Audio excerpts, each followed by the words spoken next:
Hello and welcome to the Rock Record TLDR. My name is Jess, I'm a geologist, and my friends and I travel around the world to look at cool rocks. I am being completely serious. Today we are taking you on our Ireland road trip to hit all of the geo-hot spots that Ireland has to offer. Come with us as we explore this amazing landscape, including Giant's Causeway, the Arigna Mine, the Cliffs of Moher, and of course, kissing the Blarney Stone.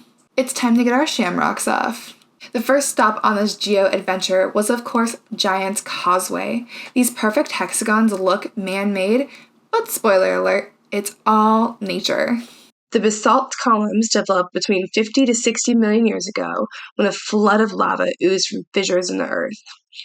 The molten rock cooled and contracted, cracking into a series of some 40,000 basalt columns in almost near-perfect hexagonal shapes. Basalt columns can be seen all over the world. Similar sites exist in Iceland and the US, such as at Devil's Postpile National Monument. The legend of Giant's Causeway is that Northern Ireland was once home to a giant named Finn McCool, when another giant, Benadonnar, across the Irish Sea in Scotland, threatened Ireland. Finn retaliated by tearing up great chunks of the Antrim coastline and hurled them into the sea. The newly created path, the Giant's Causeway, paved the route over to the sea for Finn to reach Benadonnar. Of course, while in the area, we also had to check out the Old Bushmills Distillery and the Dunluce Castle, which you may recognize from the popular series Game of Thrones.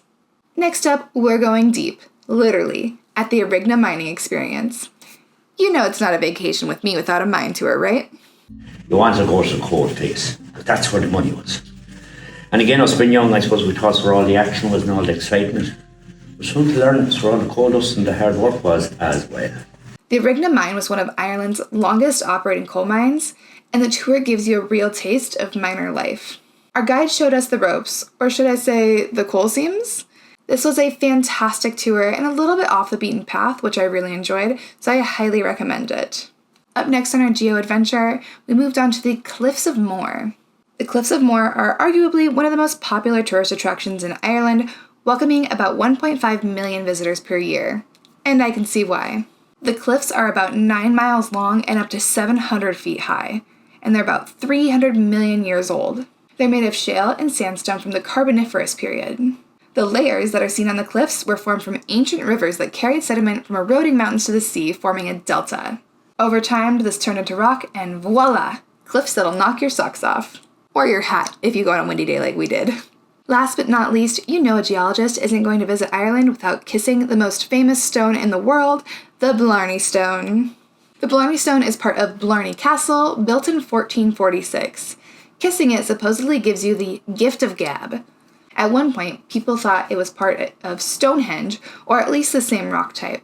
However, in 2014, a researcher at the University of Glasgow discovered a microscope slide that referenced the Blarney Stone. The slide had been acquired by Victorian mineralogist Matthew Forster Heddle. Analysis of the slide determined that the rock is a Carboniferous limestone, about 330 million years old. So the mystery of the Blarney Stone is solved, and the jury's still out on the gift of gab.